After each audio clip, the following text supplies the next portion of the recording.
कभी कभार जब हम कुछ पाने के लिए अपनी जी जान मेहनत करते हैं, लेकिन उस मुकाम तक पहुंचने के बाद जब सपना टूटता है, तब कैसा महसूस होता है। आज की कहानी भी कुछ ऐसी ही है। हम थे मेघालय के लाइट टू विलेज में। बस यहाँ पे थोड़ा सा एक प्रॉब्लम है कि यहाँ पे पानी नहीं मिलता, तो हम जा रहे हैं पानी ढूंढने। शायद उधर मिल सकता है। Good morning. ध्यान से देखिए, ट्रैवलिंग में हम ये सीखते हैं कि बर्तन धोना ये सिर्फ औरतों का काम नहीं है। जब जरूरत पड़े सबको हमें ये करना होता है। बॉयज, हमें पानी मिल गया बॉयज। हम ऐसे कोने में इसीलिए बैठे हैं क्योंकि अगर हमने खुले में इसको बनाया तो हवा में ये बुझ सकता है। सावधान साथियों, क्या हुआ? वोल्केनो इरप्शन होने वाला है। Volcano eruption. अब भाई चूजी के ऊपर आएगा थोड़ा सा नमकीन निमकी।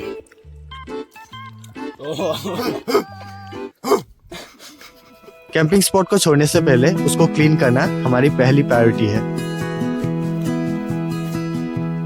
आज के सफर में हम जा रहे हैं एक बेहद ही खूबसूरत जगह और उसकी दूरी है लगभग 9 किलोमीटर और वो भी हम पैदल जाएंगे। और हम उसी रास्ते से जा रहे हैं जिस रास्ते से हमने कल वही सावडोंग फॉल का एक्सप्लोर किया था। और आज भी हमारा साथ दे रहा है रोको।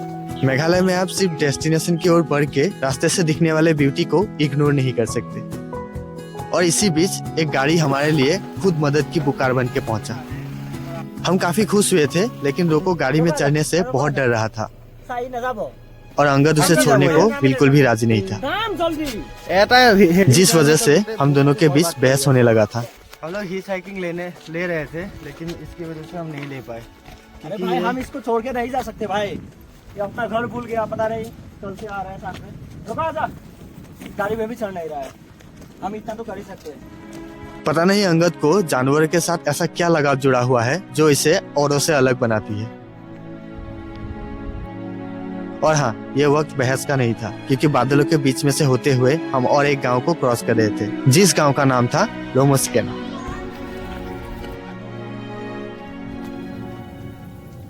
लोमस्केन के थोड़ी देर बाद हमने क्रॉस किया वाकालियांग विलेज।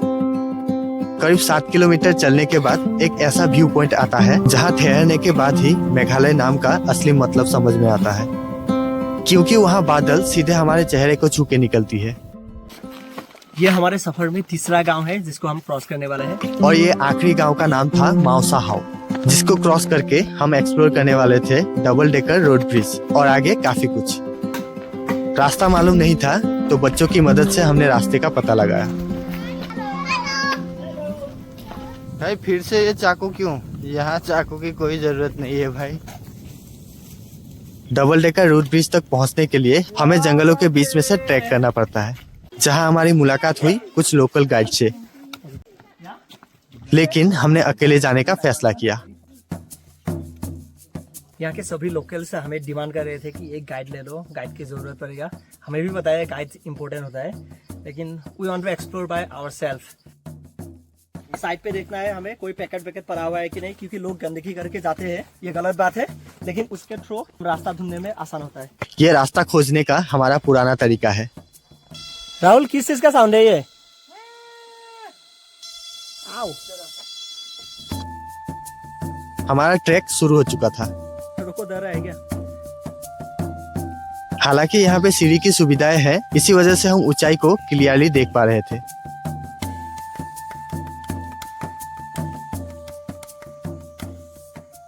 हमें नीचे एक छोटा सा गांव दिख रहा है। किसी से पूछना होगा कि किस तरफ से हमें जाना होगा। यहाँ बीच में एक छोटा सा गांव है, लेकिन अजीब बात यह है कि हमें कोई भी इंसान दिखाई नहीं दे रहा था। समय था करीब 1 बजे। इस पूरे गांव में मैंने चेक कर लिया, कोई भी एक आदमी भी नहीं है, लेकिन किसी की आवाज मुझे सुनाई दे रहा है, तो इस हिसाब से लगता है इस तरफ भी हो सकता है। तभी हमें मुश्किल से 1-2 लोग दिखाई दे रहे थे, लेकिन उसको अनदेखा करके हम आगे बढ़े। हम लोगों को नीचे आते आते करीब 45 मिनट हो गया है। अभी भी बहुत नीचे जाना है।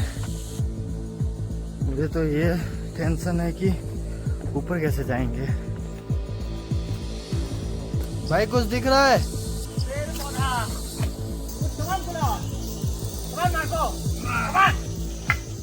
ये ट्रैक इतना लंबा भी नहीं है, लेकिन हमने ऑलरेडी 9-10 किलोमीटर ना 10 किलोमीटर का ऑलरेडी हाइक हमने कर लिया था। मार्को तू रहेगा ना जंगल आगे 2 रास्ता था। कहाँ से तू है? कहाँ पे खुद? ये कहाँ पे है? हाँ, कहाँ से? और किस्मत के भरोसे हमने लेफ्ट को चूज किया था। होपफुली ये रास्ता सही निकले, क्योंकि हम काफी थक चुके थे। फिर से नीचे एक गांव दिख चुका है। हमारे साथ रोको भी थोड़ा थकता हुआ नजर आ रहा था। गांव का नाम था नंगरीट। इस गांव में ही था डबल डेकर रोड ब्रिज। करीब 2 घंटे की ट्रैकिंग के बाद हम पहुंचे डबल डेकर रोड ब्रिज। यह पूरा ब्रिज अपने आप पेड़ों की मजबूत जड़ों से बनी है। इस वजह से इसे लिविंग ब्रिज कहा जाता है, क्योंकि पेड़ के साथ ये ब्रिज भी अब तक जिंदा है। ब्रिज के ऊपर थोड़ी सी भी उछल कूद करना मना है, लेकिन अंगद को उस ब्रिज में बैकफ्लिप करने वाला पहला इंसान बनना था। Be careful.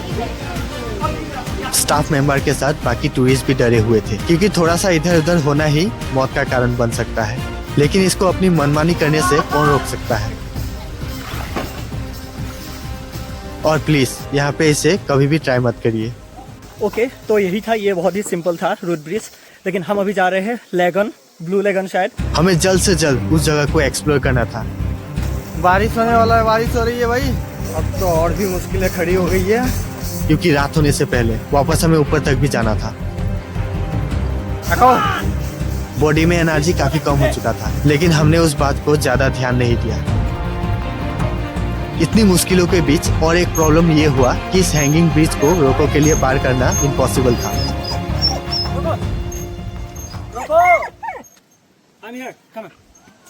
अंगद पुराने तरीका अपना रहा था, लेकिन रोको किसी भी हालत में आगे जाने को राजी नहीं था। फिर हमने उसे एक तरफ छोड़ के जल्द से जल्द बाकी जगह को एक्सप्लोर करने का फैसला किया।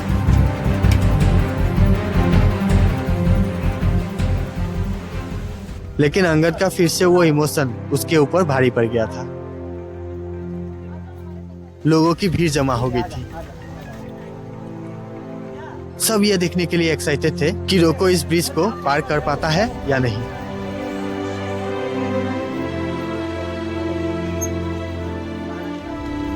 और रोको ने भी इस बार पूरी तरीके से उसके ऊपर भरोसा दिखाया। आंखें बंद कर।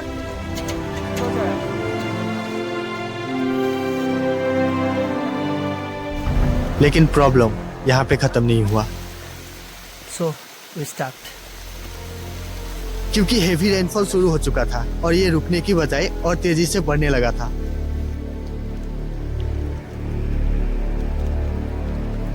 हम जंगलों के बीच फंस गए और पूरा जोरों से बारिश आने लगी। यहाँ से हम कहीं नहीं गए। हमारे पास बिल्कुल भी एनर्जी नहीं बचा हुआ था, इसलिए अंगद ने अकेले ही ब्लू लेगन को ढूंढने का फैसला किया।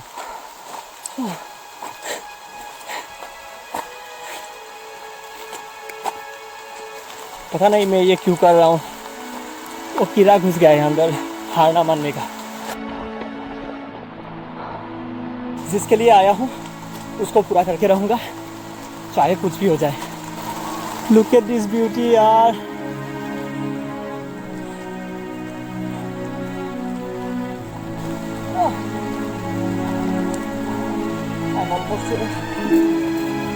लगभग 10 मिनट के बाद मेरे सामने था ब्लू लेगन वाटरफॉल। और ऑनेस्टली बोलूं तो ये बाकी के मुकाबले कुछ भी खास नहीं था। खैर कोई नहीं, लेट्स गो। एक सच्ची कहानी। क्या आप लोगों के साथ कभी ऐसा हुआ कि आप लोगों ने एक डिसीजन लिया कुछ पाने का और उसको हासिल करने के लिए आपने जी जान मेहनत किया बहुत ज्यादा, लेकिन जब आप उस मुकाम तक पहुंचे तब आपको पता चला कि उसमें कुछ ऐसा खास स्पेशल था ही नहीं, है ना? अक्सर होता है। और आज मेरे साथ सेम ऐसा ही हुआ। लेकिन वो कहते हैं ना, डेस्टिनेशन से ज़्यादा मायने रखता है जर्नी। ये इस चीज़ का प्रूफ है। आई होप आप समझ रहे हो। क्या भाई, आज का दिन अब तक के सबसे मुश्किल दिनों में से एक था। फिर भी हमने ऊपर तक लौटने का फैसला किया, लेकिन शायद यह नामुमकिन था, खासकर अंगद के लिए। 1 घंटा मान के चलना। रात हो चुका था। अंगद का ना शरीर काम कर रहा था ना दिमाग। इतनी बुरी हालत में आज तक हमने अंगद को कभी नहीं देखा था, और जंगल का बीच वाला गांव हमारा आखिरी होप था। हम अभी उस गांव में हैं जिस गांव को पार करके हम नीचे की ओर जा रहे थे, और लाकीली हमें इन लोगों ने परमिशन दे दिया है कैंप लगाने का। Thank you aunty. Thank you so much. और अगर परमिशन ना दिया होता तो I am almost dead. Anyway, कल का दिन अच्छा होगा।